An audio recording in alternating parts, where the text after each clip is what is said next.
प्रणाम दोस्तों।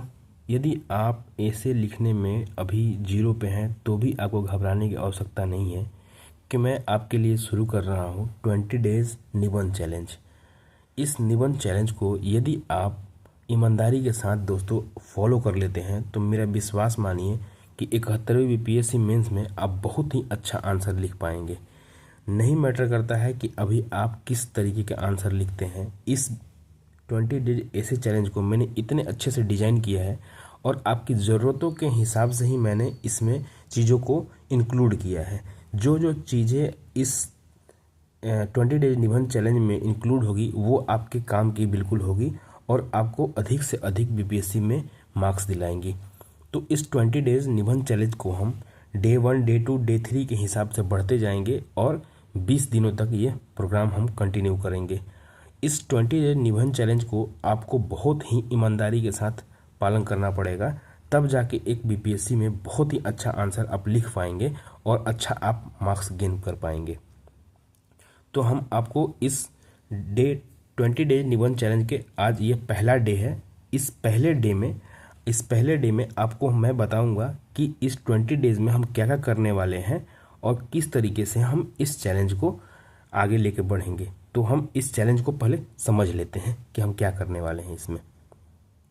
इस चैलेंज के मोटो को समझ लीजिए आपको मैं जीरो से लेके हीरो तक ले जाऊंगा, है ना। आपको बहुत ही अच्छा आंसर आप लिखने के लिए आपको मैं सिखा दूंगा। आप विश्वास मानिए, आप प्रोसेस पर बिलीव कीजिए। निबंध लेखन एक कला है दोस्तों, ये जीएस से डिफरेंट है। अगर आप मानते हैं कि जीएस जानते हैं तो निबंध लिख देंगे तो आप लिख तो देंगे, लेकिन आप एक अच्छा मार्क्स नहीं गेन कर पाएंगे। तो ये निबंध लेखन जो है ना एक कला है, इस कला को आपको सीखना पड़ेगा, है ना। ये स्किल जैसा है दोस्तों, तो स्किल को आपको सीखना पड़ेगा कि निबंध हम लोग लिखते कैसे हैं, ठीक है। उसके बाद हम लोग इसका मेन हमारा ध्येय है कि हम लोग 71वीं यूपीएससी का जो मेंस एग्ज़ाम होने वाला है उसमें अच्छे से अच्छे मार्क्स गेन करके हम लोग ले आएँ, ताकि जो हमारा मेंस का जो मार्क्स है वो बूस्ट हो जाए। अब देखते हैं हम लोग कि हम लोग डिस्ट्रीब्यूशन कैसे करेंगे। 20 दिनों का डिस्ट्रीब्यूशन इस चैलेंज में हम लोग कैसे करने वाले हैं उसको समझ लीजिए। आप लोग क्या क्या मेनली जो है वो इंक्लूड करेंगे। हम पहले पीवाईक्यू को डिकोड करेंगे दोस्तों। पीवाईक्यू में जैसे 3 सालों में पूछा गया है 68, 69 और 70, तो 3 सालों में कौन कौन से थीम पे क्वेश्चन पूछे गए हैं दोस्तों, थीम पे क्वेश्चन पूछे गए हैं। इस थीम को समझना सबसे ज़्यादा इम्पोर्टेंट है। अगर आप थीम को समझ जाते हैं तो विश्वास मानिए आप ऐसे के लाइन और लेंथ को समझ जाएंगे कि कहाँ से ऐसे उठ के आ रहा है। बीपीएससी आपको एक क्लू देता है, उसको क्लू को पकड़ना है आपको और उसके थ्रू आगे बढ़ना है आपको, ठीक है। उसके बाद हम क्या करेंगे, निबंध के लिए हम लोग रणनीति तैयार करेंगे, ठीक है, कि किस रणनीति पे हम लोग आगे बढ़ना है, तो इसके लिए रणनीति तैयार करेंगे हम लोग। उसके बाद हम लोग क्या करेंगे कि जो टॉपर के निबंध है उसको देखेंगे हम लोग। टॉपर के निबंध का विश्लेषण करना है बस, उसमें ज़्यादा आपको मतलब केवल रीड नहीं करना है, विश्लेषण करेंगे बहुत गहराई से और देखेंगे कि उन्होंने कैसे लेखन के प्रवाह को मेंटेन किया है। इसीलिए मैं कह रहा हूँ कि ये जीएस से अलग होता है दोस्तों ऐसे लिखना। तो आपको एक प्रवाह होनी चाहिए, ऐसे में एक प्रवाह की बहुत ही ज़रूरत होती है, ताकि एक बार आदमी ऐसे पढ़ने बैठे तो बिल्कुल ही ख़त्म कर दे, उसको कहीं भी बोरिंग ना लगे, वो होता है ऐसे, है ना। इसके बारे में एक कहावत प्रचलित है विद्यार्थियों के बीच में जो सिविल सर्वेंट एस्पिरेंट है, कि अगर कोई आपका ऐसे पढ़ने बैठता है दोस्तों, तो अगर चाय अगर लेके ऐसे एक सिप लेके और आपका ऐसे पढ़ने बैठे तो दूसरा सिप आपका ऐसे ख़त्म हो जाने के बाद ही बोले, इस तरीके से आप उसको ऐसे में बांध दें, ये कहावत है। तो अब देखिए आगे क्या करेंगे हम लोग। फिर टॉपर के निबंध का विश्लेषण करने के बाद हम लोग निबंध हेतु सामग्री जुटाएंगे, है ना।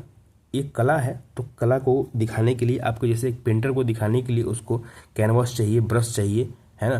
तो इस तरीके से आपको क्या क्या सामग्री जुटाना पड़ेगा।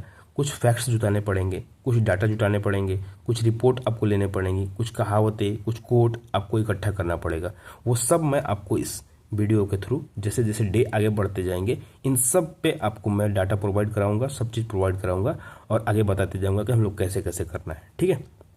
फिर उसके बाद मैं जैसे आगे बढ़ूंगा तो आपको निबंध की फ्रेमिंग करना सिखाऊंगा, कैसे निबंध को फ्रेम करते हैं, कैसे छोटे छोटे पॉइंट लिख के हम उसको तोड़ते हैं ऐसे को और फिर उसको बाद डिटेलिंग करते हैं, वो सिखाऊंगा मैं उसको।